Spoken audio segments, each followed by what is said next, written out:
सभी को मेरा नमस्कार। हाँ तो प्यारे बच्चों, आज हम आपको एक कहानी सुनाएंगे मुगल सम्राट अकबर और बुद्धि सम्राट बीरबल की। बुद्धिमता की, वाक चातुर्य और उनके मनोरंजन से भरपूर उनकी जो नोक झोंक जो होती थी, उसमें से आपको एक कहानी सुनाएंगे कि अकबर किस तरह से बीरबल से बातें करते थे और बीरबल को पहचानते थे। तो एक बार की बात है कि बीरबल की पैनी दृष्टि किस तरह से उन्होंने देखी कि बीरबल की कितनी पैनी दृष्टि है। बीरबल बहुत ही नेक इंसान थे, दानी थे, वे सदैव दान करते रहते थे और इतना ही नहीं, बादशाह से मिलने वाले इनाम को भी वो ज़्यादातर गरीबों और दीन दुखियों में बांट देते थे। परंतु इसके बावजूद भी उसके पास धन की कोई कमी न थी। दान देने के साथ साथ बीरबल इस बात से भी चौकन्ने रहते थे कि कहीं कोई कपटी व्यक्ति उनकी दीनता को ठग न ले जाए। ऐसे में एक बार बादशाह अकबर ने दरबारियों के साथ मिलकर एक योजना बनाई कि देखें कि सच्चे दीन दुखियों की पहचान बीरबल को हो पाती है या नहीं हो पाती है। बादशाह ने योजना बनाई और अपने एक विश्वसनीय रिश्तेदार को वेश बदलवा कर दीनहीन अवस्था में बीरबल के पास भेज दिया और कहा कि आप उनसे आर्थिक सहायता के रूप में कुछ लेकर आएंगे, अकबर की ओर से उसे इनाम मिलेगा। उसको कहा कि अगर आप बीरबल से कुछ भी लेकर आते हैं आर्थिक सहायता के रूप में तो आपको मैं इनाम दूंगा। एक दिन जब बीरबल पूजा पाठ करके मंदिर से आ रहे थे तो वेश बदला हुआ वह व्यक्ति बीरबल के सामने आया और आकर बीरबल को बोला, हुजूर दीवान, मैं और मेरे 8 बच्चे हैं जो 8 दिनों से भूखे हैं। ग्रंथों में लिखा है कि भूखे को भरपेट खाना खिलाकर बहुत पुण्य कार्य होता है। मुझे आशा है कि आप मुझे दान करके अवश्य ही पुण्य कमाएंगे। बीरबल ने उस व्यक्ति को सिर से पांव तक देखा और एक क्षण में समझ लिया कि वह ऐसा नहीं है। उसकी आवाज़ से और उसकी बातों से बीरबल ने उसको समझ लिया कि जैसा दिखावा कर रहा है वैसा वह नहीं है।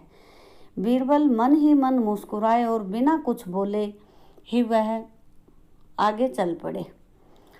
अब बीरबल जिस रास्ते से जा रहे थे वहाँ से नदी पार करनी पड़ती थी। वह व्यक्ति भी बीरबल के पीछे पीछे चलता रहा। बीरबल ने नदी पार करने के लिए जूती उतार कर हाथ में ले ली। उस व्यक्ति ने भी अपने पैरों की जूती हाथ में लेने का प्रयत्न किया।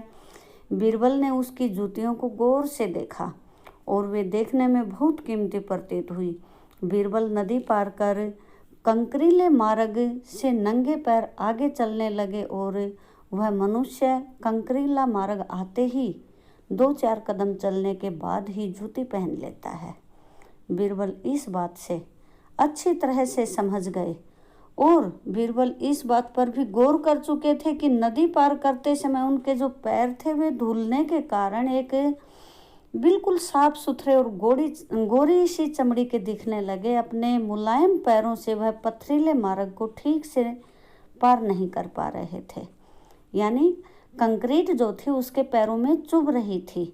बीरबल ने उसको बड़े ध्यान से देखा कि कंक्रीटों के ऊपर इससे चला नहीं जाता। बीरबल समझ गए कि अगर कोई गरीब व्यक्ति होता है वो कंकरीले रास्ते पर बड़े आराम से चल लेता है, लेकिन उस व्यक्ति से नहीं चला जा रहा था। फिर पीछे से वह व्यक्ति उसे बोलता है, दीवान जी, दीनहीन की पुकार आपने सुनी नहीं? पीछे आ रहे उस व्यक्ति ने कहा कि इस दीनहीन की मदद करो, इसे खाना खिलाओ। बीरबल बोले, जो मुझे पापी बनाए मैं उसकी पुकार कैसे सुन सकता हूँ? फिर उसने कहा, ये आपने क्या कहा? क्या आप मेरी सहायता करोगे तो क्या मैं आपको पापी बना दूंगा?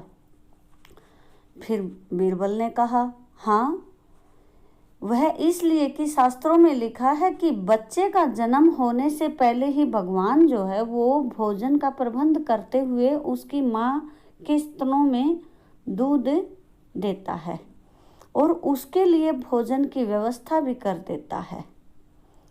यह भी कहा जाता है कि भगवान इंसान को भूखा उठाता है लेकिन भूखा सुलाता नहीं। इन सब बातों के बाद भी तुम अपने आप को 8 दिन से भूखा कह रहे हो। इन सब स्थितियों को देखते हुए यही समझना चाहिए कि भगवान तुमसे रुष्ट है, कि भगवान तुमसे नाराज़ है, कि भाई भगवान तुम्हें खाना खिलाना ही नहीं चाहता, लेकिन मैं उसका सेवक हूँ। अगर मैं तुम्हारा पेट भर दूंगा तो भगवान मेरे ऊपर रुष्ट हो जाएंगे और मैं ईश्वर के विरुद्ध नहीं जा सकता। ना बाबा ना, मैं तुम्हें भोजन नहीं करा सकता, क्योंकि यह सब कोई पापी ही कर सकता है। बीरबल का जवाब सुनकर वह व्यक्ति तो दंग रह गया और वहाँ से चला गया। उसने ये सब बातें जाकर बादशाह को बताई और दरबारियों को भी सूचना दी। बादशाह को अब समझ में आ गया कि बीरबल को कोई भी पागल नहीं बना सकता। बीरबल ने उनकी चालाकी पकड़ ली है। अब अगले दिन बादशाह ने बीरबल से पूछा, बीरबल तुम्हारे धर्म कर्म के बड़े चर्चे सुने हैं हमने, पर तुमने कल कह रहे हैं कि एक भूखे आदमी को निराश लौटा दिया, ऐसा क्यों? फिर बीरबल उसका जवाब देते हुए, बादशाह का जवाब देते हुए बीरबल कहते हैं, आलमपना, मैंने किसी भूखे को नहीं बल्कि एक ढोंगी को वापस लौटा दिया, और मैं यह बात भी जान गया हूँ कि वह ढोंगी आपके कहने से मुझे बेवकूफ़ बनाने आया था। अकबर ने कहा, बीरबल तुम कैसे जान लेते हो? वाकई क्या तुम इतनी अच्छी प्रकार से मैं आपसे पूछना चाह रहा हूँ कि तुम इतनी अच्छी तरह से कैसे जान लेते हो? तुमने कैसे जाना कि यह वाकई भूखा न होकर ढोंगी है? उसके पैरों में चप्पल देखकर यह सच है कि उसने भेष जो है वो अच्छा बनाया हुआ था, मगर उसके पैरों की चप्पल कीमती थी। माना कि चप्पल उसको भीख में भी मिल सकती हैं, पर उसके कोमल मुलायम पैर तो भीख में नहीं मिले थे। बीरबल उसको कहता है कि उसको जो कोमल उसके जो पैर थे वो तो भीख में नहीं मिले थे ना, इसलिए कंकड़ की जो गड़न सहन नहीं कर पाया वो। तो इस प्रकार मैंने जान लिया कि जो नंगे पैर चलने का आदी नहीं है वह दरिद्र कभी भी नहीं हो सकता, बल्कि किसी अच्छे कुल का खाता कमाता पुरुष है। फिर उनको बादशाह जवाब देते हैं, क्यों न हो, मेरा रिश्तेदार है। फिर बहुत प्रसन्न होकर बादशाह बीरबल को बोले, सचमुच बीरबल, हम तुमसे बहुत खुश हुए, तुम्हें धोखा देना आसान काम नहीं है।